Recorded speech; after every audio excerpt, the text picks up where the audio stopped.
Hello, and welcome to Dad Doesn't Have Time for This, the show where we review things quickly and compare them to everything else in existence. Today, we're going to talk about the new Superman. I talked about Superman 78 last week, and this week we're going to talk about Superman 2025. I did want to watch Superman 2, but I didn't get around to it. That's life. I don't have time for things. And I have to say, I was looking forward to this one quite a bit, and very surprised at how incredibly divisive this movie is with everyone. Like, people I trust online, people I don't trust online, like people I'd expect to like it, hate it, and vice versa. And it's just this weird cacophony of disparate voices, and here I am just adding another voice to this wonderful plethora of opinions. So, Superman 2025, is it any good? Yeah, it's really good. I loved this movie. I have to say, I have never seen a bad James Gunn movie, so I must caveat this review with that because I'm predisposed to like James Gunn, much like Edgar Wright or Akira Kurosawa or Alfred Hitchcock or Christopher Nolan. There's certain people whose work I am incredibly predisposed to like, and I have to say, James Gunn is one of those people. I am very predisposed to like his films, and this is a James Gunn film. It feels like a James Gunn film in all the right ways, but it's more respecting of Superman and where he came from. And the fact that this Superman, like, saves a squirrel and saves a girl and, like, wants to take the giant monster and put it in a zoo instead of killing it. Like, these are the kind of things we need from our Superman. The fact that he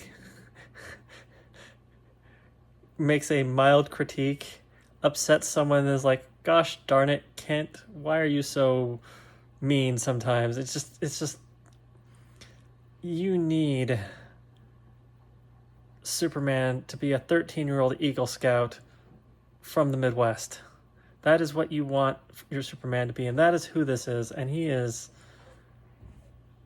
I think his name's Corn Sweat. Everyone's calling him Corn Sweat. I don't know if his name's actually Corn Sweat, but everyone online seems to call him Corn Sweat. So whoever this Corn Sweat guy is that they got to play Superman, he does an excellent job.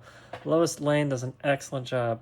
Lex Luthor goes a bit to the extreme. Like, man, he was really evil.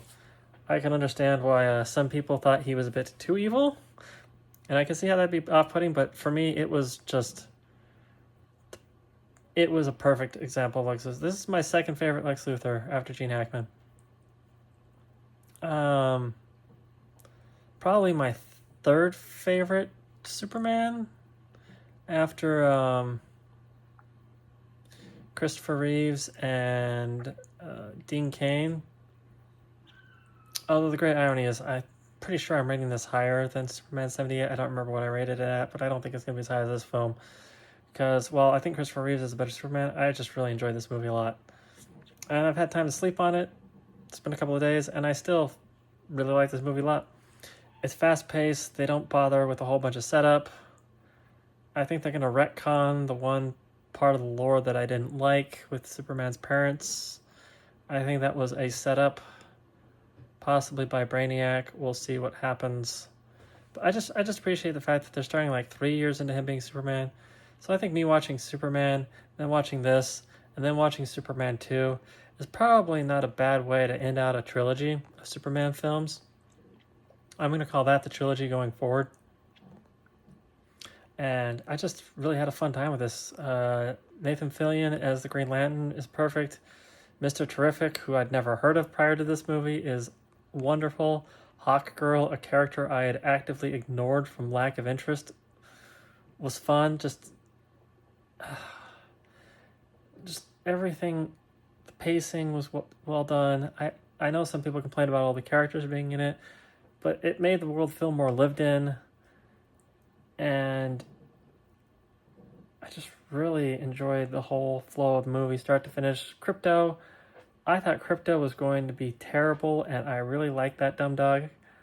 Supergirl, I'm knowing that it's going to be her and Jason Momoa as Lobo in the next film. I'm really looking forward to that. That's going to be a lot of fun. And I've got no complaints here. This is going to be another 2 or 3 films and at this quality.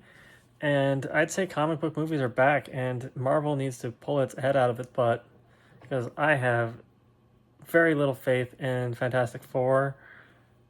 As soon as I found out it was a Elseworld and not in continuity with everything else, and I have very little faith in the next 2 Avengers films they have planned. I don't think Robert Downey Jr. can save it, but I hope I'm wrong. And so, in conclusion, if you're looking for a fun superhero movie that feels like a comic book, like straight out of like the 90s superhero cartoons like Batman, the animated series, and Superman, if you want like a good, optimistic Superman, this is it. I'd say this is the 111th best film of all time. I really enjoyed my time with Superman, and I look forward to whatever James Gunn has cooking next. I really hope this thing does a decent box office and they can keep going with their current direction because I love it. It's probably my favorite superhero film since Endgame. So there you have it. Superman is great. Superman is super, and I hope you enjoy it. Have a great day.